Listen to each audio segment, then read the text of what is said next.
certainly the criminals who are psychopaths are the most unrelenting and remorseless group of serial killers. And that's typically who we're most fascinated by.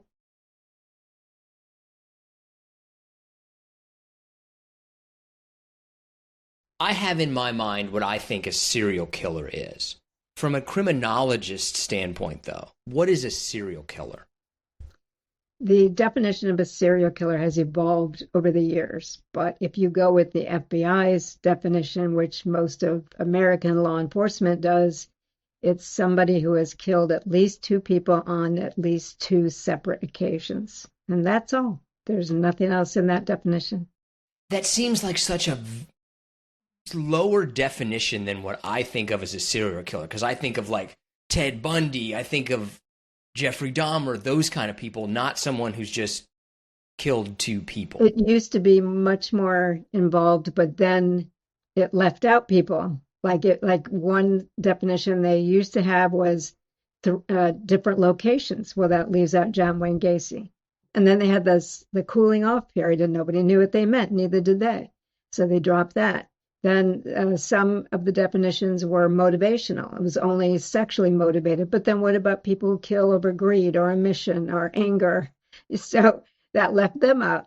And so after in 2005, they had a huge symposium with law enforcement and criminologists to try to hammer out a definition that what everybody thought would work. And that was the one they came up with, though I think it's far too broad. Why do we seem so fascinated by it? I think people are fascinated by the idea that someone can kill and then kill again rather than be totally repulsed by the initial act, and that in particular that they can be predatory and planful and really think about killing and wanting to kill, especially certain types of people like college students or sex workers or children. So I think people are really fascinated by the kind of person who can work their way past the typical revulsion over taking a human life and want to do it and even get addicted to doing it. What is kind of going on inside of their head? Like if I killed somebody, I would have remorse. I would be thinking about it all the time. But for them, like what's kind of going on inside of their mind when they're doing this, after they do this, and if you need to use one specific example. I mean, there are some who have remorse and they hang themselves or shoot themselves or turn themselves in. We have a few like that. There are some who are psychotic, so not even thinking about it. So it's really hard to pinpoint what's going on inside their head in a generic sense, because each case is its own trajectory toward violence. Some start in their teens. Some start many years later when they're in their 50s. So what's going on in their head? Sometimes it's a fantasy. It's a fantasy of control or a fantasy of lust. And they imagine themselves doing something and they keep thinking and rehearsing it over and over and over until one day they get an opportunity. And so then they just go for it and decide at that point, is it all it was cracked up to be in my fantasy? And if it is, they'll want to do it again and again. If it's not, they may stop at that point. So what is going on in their head really depends on the case. And that's what I would want to do. I'd want to know more about the circumstances, the motivation, some of their background, the victim type, what they actually did to the person, what they did afterward. That's how we understand what's going on in their head. Is there one that you could point to kind of help us contextualize, like this person was thinking this, et cetera, et cetera? Well, I mean, we can look at what Dennis Rader's, for example, he's somebody I've been talking to for 15 years, and he started out with a fantasy life as an adolescent. He would read True Detective magazines that his father hid under the car seat, and he saw things in these magazines that gave him a fantasy life, and especially with bondage, because he had a thing for ropes and for being bound himself. And he went into the military. He made himself a hit kit. Once he got out, he began to look for opportunities to experience this. He was a voyeur. He'd break into homes. He'd look through windows and kept this fantasy life alive. and kind of aligned himself with the serial killers he'd read about, H.H. Holmes and Harvey Glattman, for example. He saw some of them during the 1970s getting headlines, and he wanted that for himself. So it was a gradual development, and then he got fired from a job that he really loved, which made him angry. He wanted to exert control, and he had already been watching a woman and her daughter, and so he broke into their house and he killed a family of 4 as his first victims. That's very unusual, but we can definitely see the trajectory from his adolescence to the point in his late 20s when he actually acted out, and then when he got away with it, wanted to do it again, but more carefully this time. Is that generally what you have seen? It's a build-up, or can it sometimes be a thing that just one day they go for it? It can be reactive. It can be anger-based, for example, or it can be mission-based. Like, let's say they have a religious delusion and they think that they have to do something with sex workers. That would be Gary Ridgway, for example, the Green River Killer.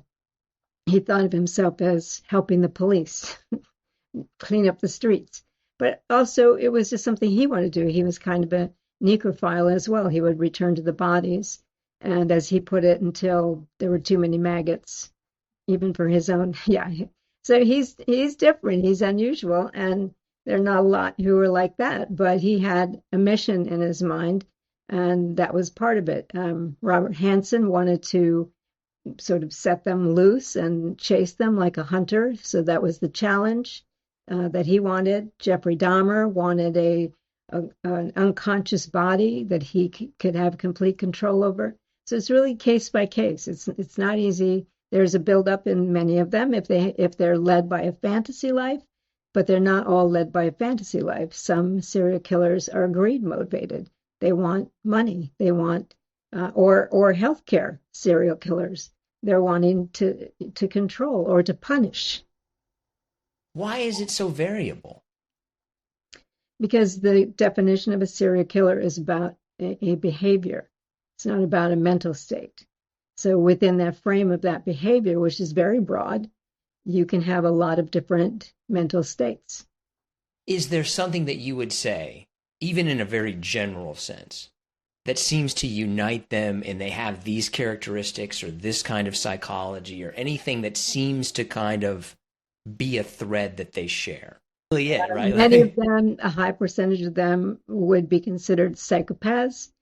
And we can divide psychopaths into primary and secondary. Primary would be those who have or seem to be born with a certain type of brain chemistry that they have a low startle reflex, they have low emotionality, they don't have any remorse for what they do, they're very manipulative and narcissistic. A secondary psychopath is somebody who's more reactive and environmentally formed into being a callous person. So we have a high percentage of both among the population of serial killers, but they're not all psychopaths. So it's very hard for me to give you a overarching umbrella response to what do they all share, because it's a behavioral based definition. Would most people describe them like, would they be considered crazy? We do have some psychotic serial killers. One thought his blood was turning to powder, so he thought he had to kill people to get the blood. So for him, it was self-defense. We definitely have some psychotic people. Ed Gein, who's currently featured on Monster, he's another one who was diagnosed with schizophrenia late in life. And were his murders based on psychotic ideas? Probably. But for the most part, they're not crazy. They're not insane. They do know what they're doing. They just don't care about what society thinks of them. They're doing what they want to do in a way that gratifies them. Would you say from, I don't know if this is your area or not necessarily, but if you were to like look at their brain, x-rays, MRIs, whatever, would you be able to see differences between their brain and ours, whether that is structural or kind of how it responds to it? And again, I know we're throwing out like massive generalities in this sense. You can't just, like, you wouldn't be able to take the brain of a dead serial killer and cut it up. Some people have done that, and you don't find the differences in the structure. You find the differences in the way, in the blood flow patterns when they respond to things, when they're doing decision making or problem solving or reacting to an image. We will see differences in different areas of the brain that light up versus a normal brain. Something is going on with the brain of those who have no remorse and who are coldly, calculatedly killers. But I would imagine that there's lots of people that have the same kind of brain makeup that they do that don't end up being serial killers. Right, because not all psychopaths are even criminal, let alone murderers or serial killers. But they still could have the same brain structure. And sometimes it's a matter of a difference in their upbringing and their opportunities, and the kinds of things that they pursue to get their own gratification. They might find a very powerful place as a banker or a politician or something like that. So they're not really interested in criminal behavior. But certainly the criminals who are psychopaths are the most unrelenting and remorseless group of serial killers. And that's typically who we're most fascinated by, because we can't understand that mental state. We look at Ted Bundy, who seemed to have, he was, good looking and intelligent, and he had the potential for a career in law or politics. And instead, he was choosing something that would derail it all, and did derail it all. Well, in his mind, he didn't think he'd get caught. So that's narcissistic immunity. And even when he was caught, he didn't think he'd be convicted, let alone executed. In his mind, he's always got this narcissistic defense mechanism going on that I'm too special, that something's going to save me. So they have that kind of barrier always, that they're unusual, they're unique, they're not going to get caught, they're smarter than most people. That's often what's going on in their minds. Those people fascinate us because we wonder, how did they get that way? And to the point where they have the boldness to kill and keep killing, and then to visit dead bodies and to take parts off dead bodies. I mean, we know Bundy beheaded many of his victims, and in some cases kept the heads. What's with that? Why? What could that possibly? It's one thing to take earrings or shoes as a trophy to remind yourself, but to have heads in your apartment, what is that about? And I think that's what fascinates us about them. And would using Ted Bundy for example, if his life had taken a different turn and he got what seems to be this acknowledgement that he was so special in another venue, would this not have happened? Well, he did get a lot of acknowledgement. I mean, he was working for a political committee and was getting a lot of, oh, we think you could be the governor of Washington State. He wasn't doing that well in law school. It was kind of over his head, but he graduated with a BA in psychology with, I don't think it was with honors, but he did well enough to get through. So he's getting some of his, it's about their fantasy. What do they envision for themselves? And if he had a fantasy life going, typically by adolescence, that's, early adolescence, that fantasy life is starting to take hold. So it's really, what is the fantasy life about? Is it about punishment? Is it about control? Is it about some kind of fear? Is it about lust? And do the things that are currently in your life satisfy you the way this does? So if not, then they're creating a double life. They have this facade that they show the public in order to pass and succeed and do various things. Like Dennis Rader was president of his church congregation. He was a family man. He had kids. He had college degrees. But at the same time, he had this double life going on of something that satisfied this inner core. This is what made him feel alive, was strangling, binding. It actually isn't that he wanted necessarily to kill people so much as he wanted to bind them and feel power over them, but of course then he had to kill them because they were witnesses to criminal behavior. And Yeah, we that's find that in a lot of serial killers. It isn't necessarily about the death, though it is for some. But there are killers like Dean Corll, the Candyman, for example, who wanted to torture and rape these young boys, but then the death was just a way to get rid of them because they now had witnessed him doing these things. yeah, that's what I was going to ask. Is killing the goal or killing the byproduct of what they were trying to do? It depends on the killer. What is it they're after? Some do like the death. It's the death that they, and I think Bundy did. It's the death that they savor, the feeling of being God, and the power of life and death over this person, and watching the light leave their eyes while they're, got their hands around their neck. So for some, that is what it is. But others simply, they want to do something to a person, but they don't want to go to prison. So now they have to kill them. Are you ready for some harder / listener submitted questions? Sure. Do they want to get caught? Because they always seem, not always, but a lot of them seem to be doing things, sending letters to police, etc., etc. Do they want to be caught in some ways? It's a myth that serial killers want to be caught. That is a myth that rose up during the 1990s, 30 years ago, with based on very poor research. No, they want to keep doing what they're doing because that's what's satisfying. They don't want to be thrown into prison or potentially executed and stopped from doing what they're doing. They don't have a conscience.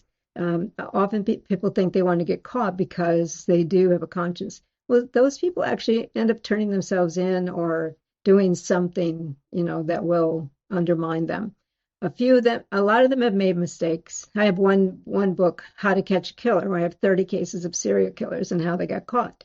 And there's a whole category for those who made some mistakes. But did they subconsciously want to get caught? Probably not. I don't think so. Why do they seem to be hard to catch? Well, some aren't. Some are obviously very easy to catch and have been caught quickly. But those who are hard to catch are typically flying under the radar, finding ways to deflect investigations, finding ways to kill without leaving much evidence, if any. And they study forensics to see what they need to do to elude law enforcement. So not few of them have lasted, like with Dennis Rader. 30 years is a long time to not be caught. But we definitely have killers who have never been caught, so and may never be caught. How many people, this is going to sound a certain way, but I think you know what they mean by this. How many people does someone have to kill before people really start paying attention? That's exactly what Dennis Rader said. He wrote a letter to the Wichita newspaper saying, "How many do I have to kill before I get headlines like Ted Bundy?" So usually it isn't about how many, it's about what type of victim. So someone like Sam Little, who claimed he killed 93, was not getting any attention because he was choosing victims who don't really command much law enforcement attention, drug addicts, sex workers, people, homeless people. So he killed for decades before he got any attention. But if somebody's killing kids or college students, they're going to get attention. Or let's say the Unabomber who sent out bombs to kill scientists, that got a lot of attention. So it's not really about how many, it's about the victim type picked. Right. It's how quickly can I establish a pattern? Yeah. But it's a type of victim that society cares about. Is there a certain population that they seem to target? Like if you looked at all the serial killers that you've looked at, is there a certain, they seem to go after this? Oh, there's a high number who go after sex workers because they're an easy target. They're willing to get into strangers' cars. They're willing to put themselves in vulnerable positions for money, and because of that, they are in harm's way. Probably they're considered high risk victims. But then I also think young females is another high number of serial killers go after young females. Are there categories of serial killers in the sense that, oh, this person was this type and this person was this type? There are multiple categories of serial killers, and multiple people have weighed in on what they are. I actually wrote a whole blog on all the different types of categorization that people have used. I have one where I categorize them by motive, because we have a lot of different motives that are represented among serial killers. Other people have categorized them according to the level of risk they took. Or you can put healthcare serial killers into one category. That could include doctors, nurses, respiratory therapists, whatever, anyone in the healthcare industry. But even within that, you can have subcategories. So it really depends on what approach somebody wants to take in terms of what categories are useful. The healthcare one seems to fly under the radar more than the other ones. Because the healthcare association is, you think somebody going into healthcare is going in because they want to help people, they want to heal people. So you don't really suspect they're entering with malign motives. And often they don't enter thinking they want to kill people, but they might turn sour on the job. They might get angry at patients or at doctors, or at something that's going on at work, or they might go in with some kind of mental disorder like Munchausen Munchausen syndrome by proxy. So, but it's just a place that people aren't expecting somebody to want to target patients. Should someone have known? Should these people, should their family members, friends, whatever, should somebody have known that this was either happening or that there were signs of this? It depends on the killer, because in some cases, we have the children of serial killers who now write memoirs and whatnot, or the spouses or parents sometimes. In some cases, they did see things. Like Jeffrey Dahmer's dad probably wrote one of the best memoirs, where he saw things, but he reframed them in the most benign way, which you will do with your family. I was just watching the Unabomber series, where the brother just couldn't bring himself to believe that his brother, his older brother, what could possibly be the Unabomber, even though it was all the things are right there in front of him, and his wife was saying, "Look here, it's got to be him." Yeah. I think when you're in a family situation, you don't, especially if you're living in the same house with the person, you're going to give them as much room as possible, and you're going to frame whatever you see in the most benign way, which some relatives of serial killers have done, and admittedly so. And I would definitely refer anybody interested in that question to Lionel Dahmer's book about his son Jeffrey, because he talks about, the many times he gave excuses to things that Jeffrey did. But on the other hand, like Dennis Rader was very, very good at hiding who he was. And when he was caught, he had many advocates going to the courthouse. You have the wrong guy. You have the wrong guy. And they're very good. Ted Bundy was very good at hiding from the people close to him. But there's a good memoir by his cousin who talks about also not believing it until she saw certain things after his first arrest for burglary. And he came back to Seattle, and she says, oh my God, this could be him because of how he's acting right now. But had he never been arrested, I don't know that she would have ever seen anything. So we have as human beings, we have the potential to shift our perceptions and interpret them the way that we need to. And I think it's very hard for people who are close to one of these killers to actually recognize what they're seeing in front of them. Now, that's not true about the healthcare serial killers. We have a whole list of red flags of behaviors that they do over and over, so that anyone who's really alert can start to see some of these red flags. But that's not the same as a relative. How does a serial killer differ from a mass murderer? From like a criminology perspective, how do they differ? Well, a mass murderer, usually it's a one event at least four Mm. people dead in one very contained event. Sometimes they might travel a little bit, like through a building or something, Right, but but it's it's all a one single general. event, Yeah. and typically they're driven by anger, some kind of need to punish, some kind of need to make a statement. We know who they are. With serial killers, there's a lot more in the shadows, and they're not trying to make a big statement with what they're doing. And also, there's the middle group, spree killers, who are like mass murderers, but they extend it out geographically and also sometimes over a period of time.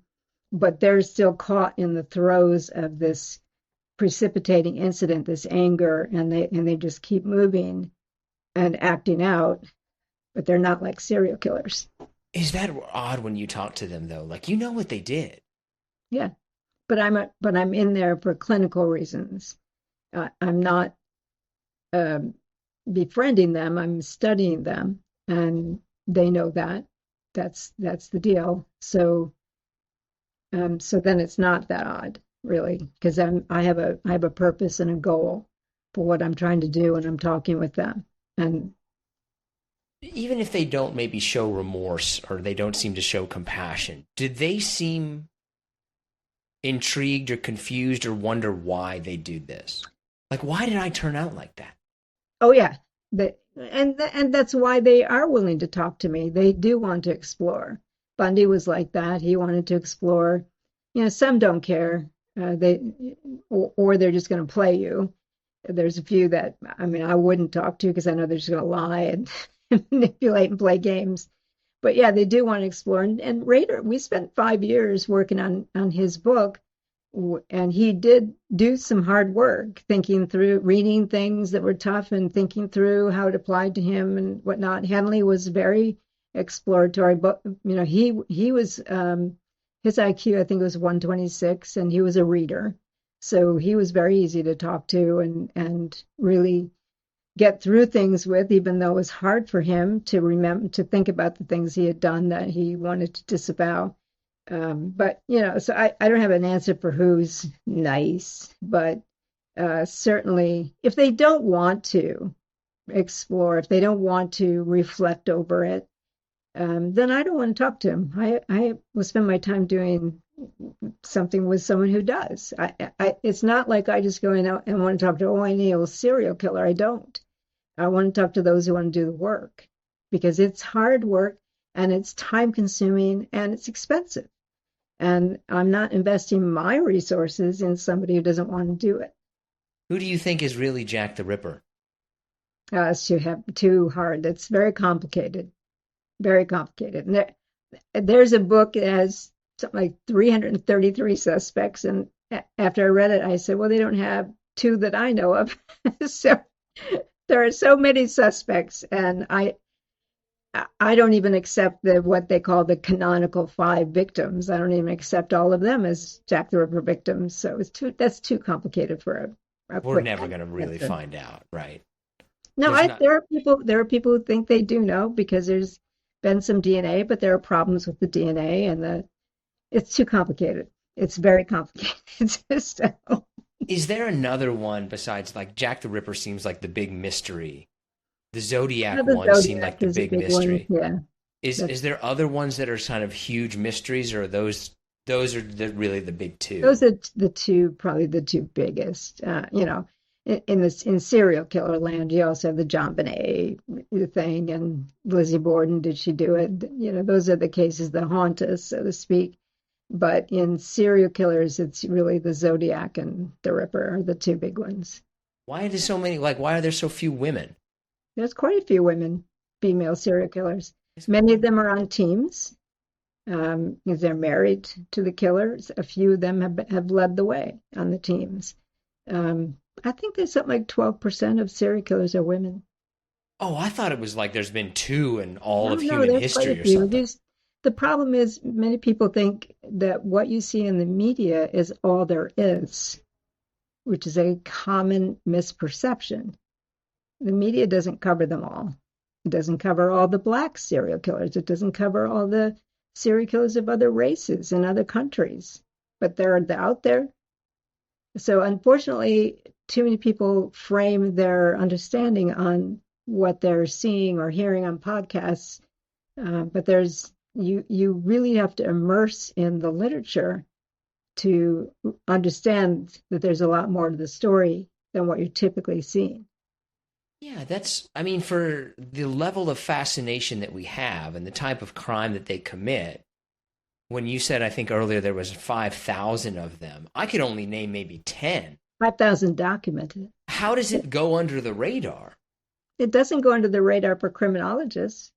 We're well aware of these cases, and we immerse in them and we learn about them so that we can study patterns and talk about what's the percentage of females or healthcare or adolescents.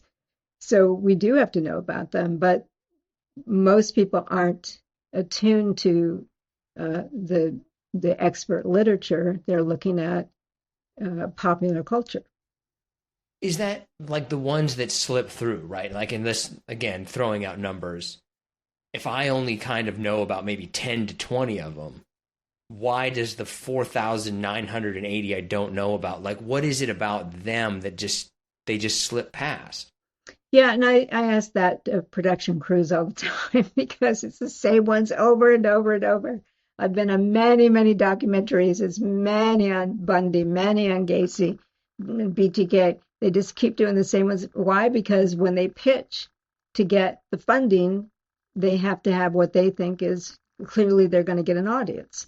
If you pitch Joseph Duncan, for example, who killed kids and did horrifically awful things to them, no one's buying that. Nobody. So no audience is going to hear much about it unless they seek out a book about it. So that's part of the problem. What's kind of coming up next for you? Where can people find your books? That kind of stuff. Well, The Serial Killer's Apprentice is the one I did with Henley. That actually just won a big award and was made into a documentary that was #1 on HBO. So that came out in August. You can see that. And I have a crime fiction novel series that the fourth one just came out also in August. And that features a female forensic psychologist who runs a PI agency.